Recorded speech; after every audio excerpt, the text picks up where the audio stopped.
Hello, this is Kevin Kaplan again from the Infant and Early Childhood Mental Health Team at the Children's Resource Center in Bowling Green, Ohio. I'm bringing to you another parent chat topic, and this one is called Dealing with Defiance.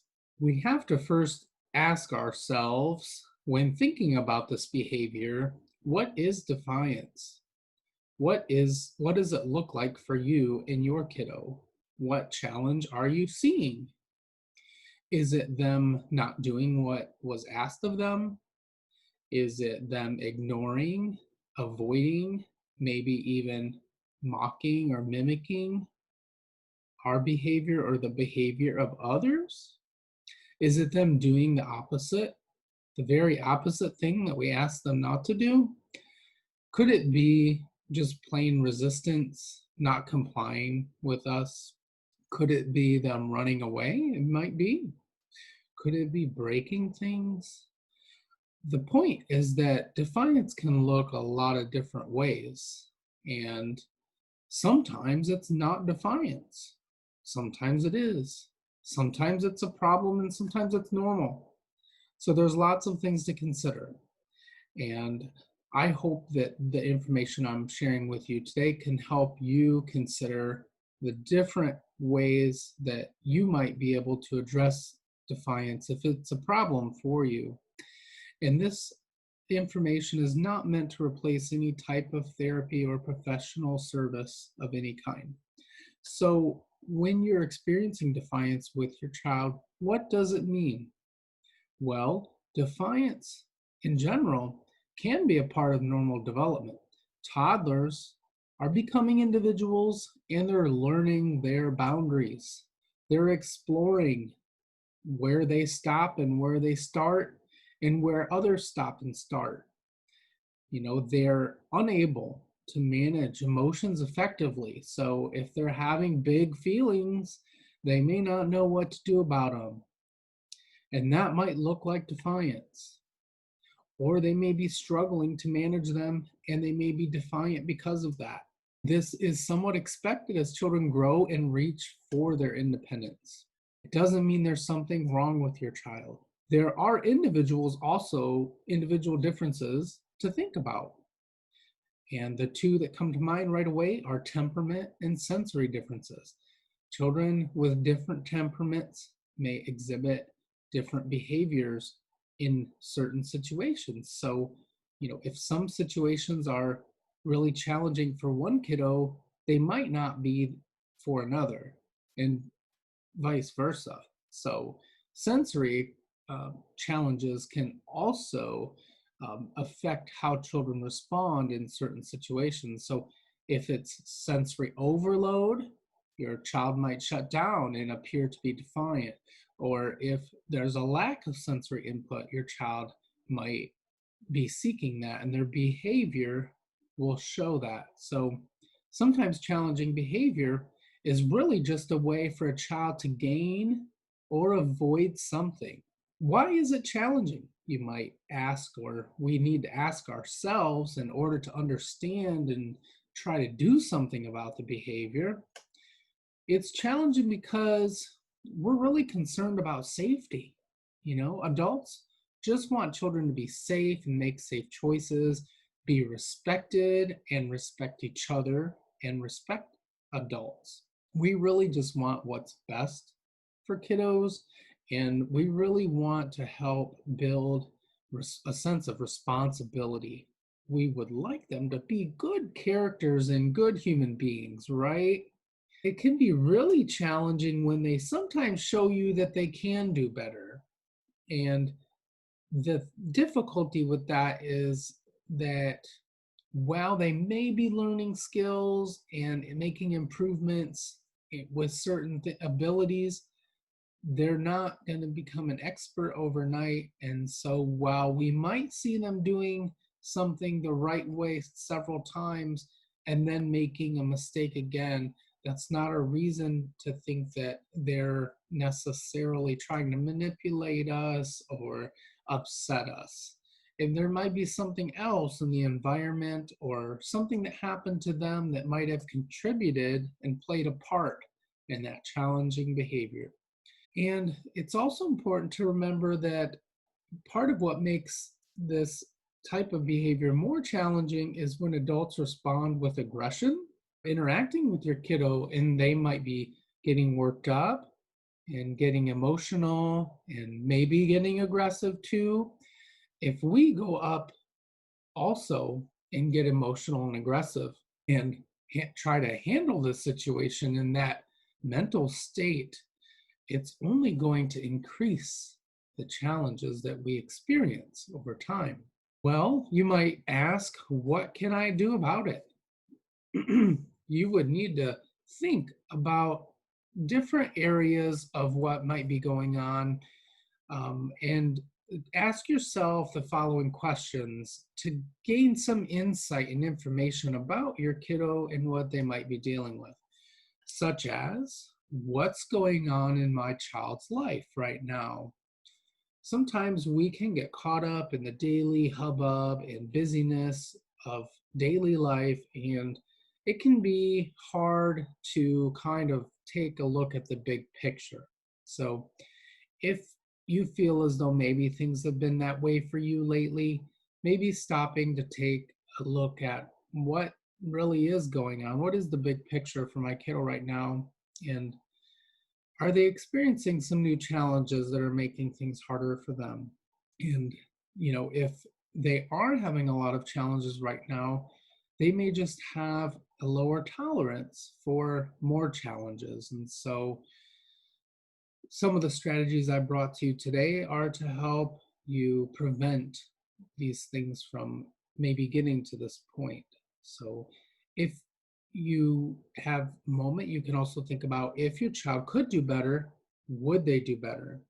Because we like to think that if children can and have the skills to do better, that they will.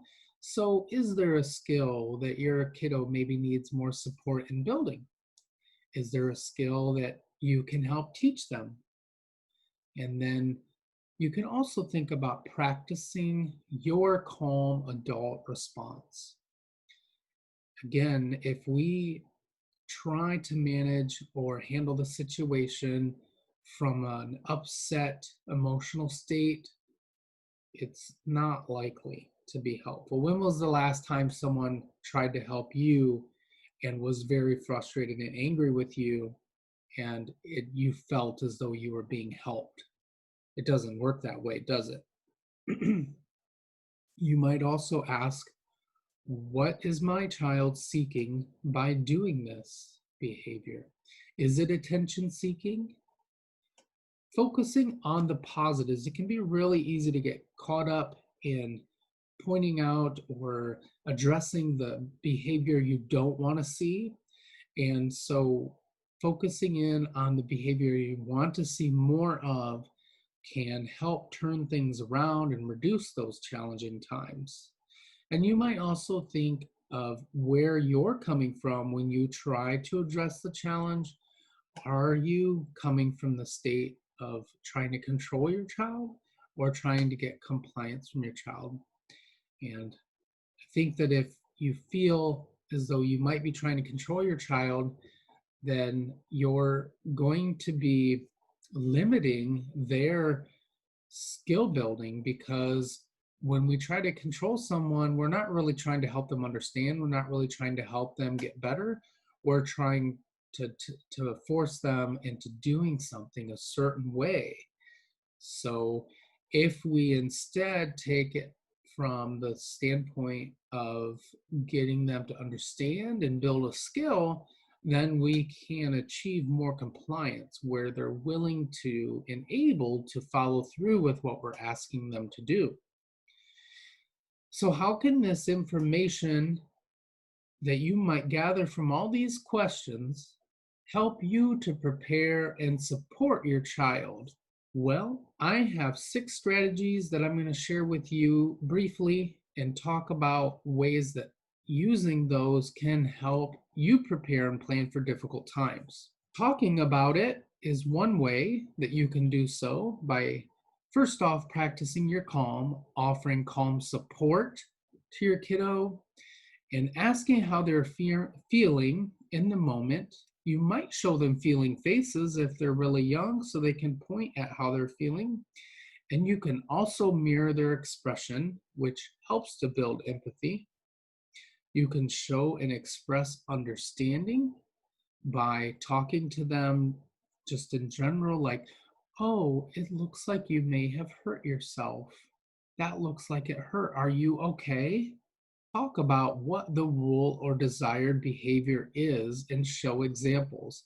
Sometimes it can be easy to tell children what we want them to do, and that is really helpful instead of telling them what we don't want them to do.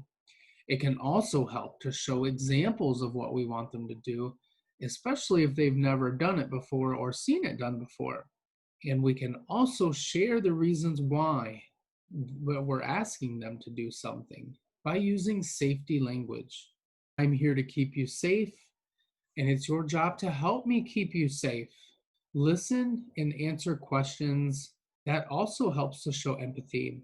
And when children see empathy modeled for them in front of them by an adult, it helps them to learn the skill of empathy as well. Another strategy is practicing it. It takes many attempts to learn a new skill completely, so allow for times when they can practice the skill, give visual examples like hanging up pictures of the skill, and help by modeling what it should look like or role playing how it should go and make it a part of the routine. In the picture I have here, it looks like the children are practicing a safety routine. So maybe a tornado or fire drill or something like that. And so in this example, you might think of how important it is to practice that kind of drill in order for children to understand what needs to be done when a real emergency happens. So we don't wait until the emergency happens to practice it. We practice it ahead of time. And sometimes when children have challenging behavior, it's maybe because they haven't practiced a skill enough to be able to do it effectively. And so we can help them practice things such as playing with others, cleaning up, getting dressed, helping with chores, or other challenging times. Modeling and role play is another one, and children learn by example. As you know, adults must follow their own advice, or we're just setting them up to do the same thing that we're doing. We can say, do as I say, not as I do, but in the end, they're going to do as we do and not necessarily as we say. So demonstrate that and show this skill or pretend and practice it together. The Michigan State University Extension Office has some great information about that strategy in an article called Monkey See, Monkey Do. Check that out. And teachers can also access the Office of Head Start. There's a great article from the Children Disability Center for Visual Supports. And the use of visuals is very helpful in helping children to learn and practice new skills to decrease those challenging behaviors. Children need those visuals to learn, and visuals really help to reinforce information, especially for those young children who are unable to retain or learn from spoken words, such as the example here that I found online in a simple Google search. It's a Creative Commons image, and it shows a picture of when a child is upset, and then it has what are the options that I can do when I'm upset.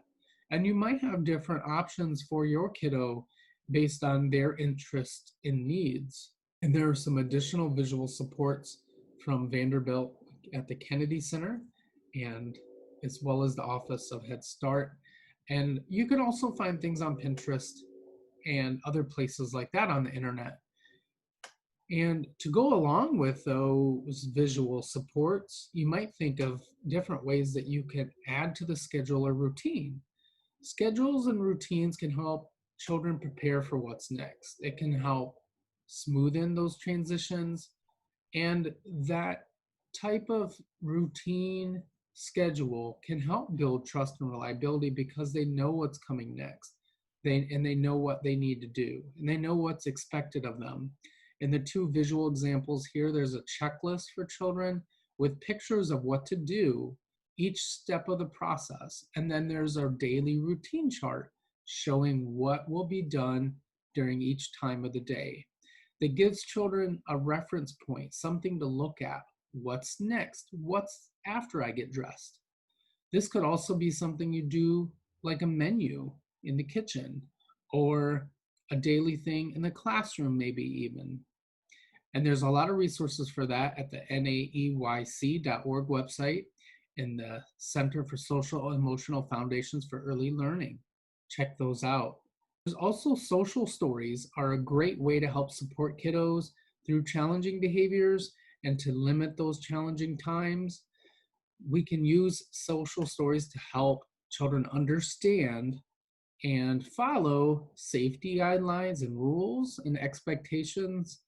There are social stories all over the internet, lots of free ones.